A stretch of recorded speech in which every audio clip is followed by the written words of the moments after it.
नमस्कार दोस्तों। राजा भोज का प्रश्न। एक बार राजा भोज के दरबार में एक सवाल उठा कि ऐसा कौन सा कुआं है जिसमें गिरने के बाद व्यक्ति बाहर नहीं निकल पाता है।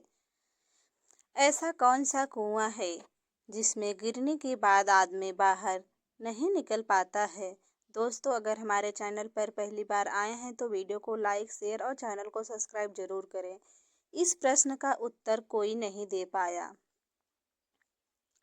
आखिर में राजा भोज ने राज पंडित से कहा कि इस प्रश्न का उत्तर 7 दिनों के अंदर लेकर आओ, वरना आपको अभी तक जो भेंट धन आदि दिया गया है वापस लिया जाएगा तथा इस नगरी को छोड़कर दूसरी जगह जाना होगा।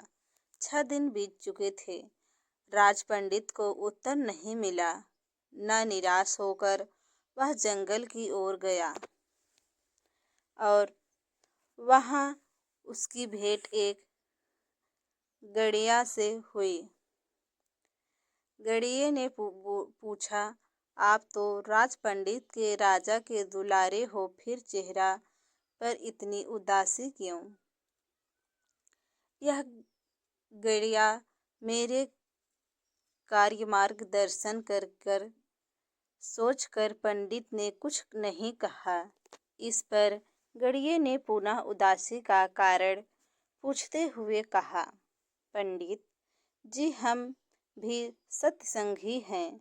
हो सकता है आपके प्रश्न का जवाब मेरे पास हो, अतः निश्चोक कहिए। राज पंडित ने प्रश्न बता दिया और कहा कि अगर कल तक प्रश्न का उत्तर नहीं मिला तो राजा नगर से निकाल देंगे। गड़िया बोला, मेरे पास पारस हैं, इससे खूब सोना बनाओ और भोज क्या लाखों भोज तेरे पीछे घूमेंगे। बस पारस देने से पहले मेरी एक शर्त माननी होगी कि तुझे मेरे चेला बनना होगा। राज पंडित के अंदर पहले से अहंकार जाग की 2 कौड़ियों के गड़ियों को चेल बने, लेकिन स्वार्थपूर्वक हेतु चेला बनने के लिए तैयार हो गया। गड़िया बोला, पहले भेड़े का दूध पियो, फिर चलेंगे। राज पंडित ने कहा कि यदि ब्राह्मण भेड़ का दूध पिएगा तो उसकी बुद्धि मर जाएगी। मैं दूध नहीं पीऊँगा। तो जाओ, मैं पारस नहीं दूंगी। गड़िया बोला। राजा पंडित बोला, ठीक है, दूध पीने को तैयार हूँ, आगे क्या करना है? गड़िया बोला, अब तो पहले मैं दूध को जूठा करूँगा, फिर तुम्हें पीना पड़ेगा।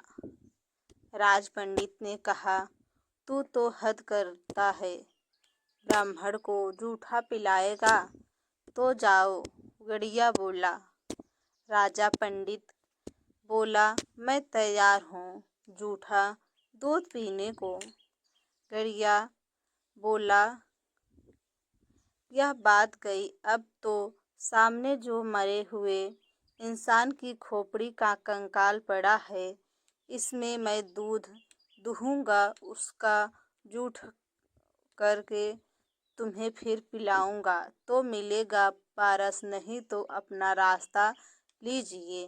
राज पंडित ने खूब विचार कर कहा, है तो बड़ा कठिन, लेकिन मैं तैयार हूँ। गड़िया बोला। मिल गया जवाब। यही तो कुआं है, लोभ की क्रीड़ा का, जिसमें आदमी गिर जाता है और फिर कभी नहीं निकलता। जैसे कि तुम पारस को पाने के लिए इस लोभ रूपी कुएं में गिरते चले गए। शिक्षा। लालच से आज तक किसी का भला नहीं हुआ है और ना ही आगे भी कभी होगा। कर भला तो हो भला। दोस्तों, आपको हमारी वीडियो कैसी लगी कमेंट बॉक्स में ज़रूर बताना। धन्यवाद।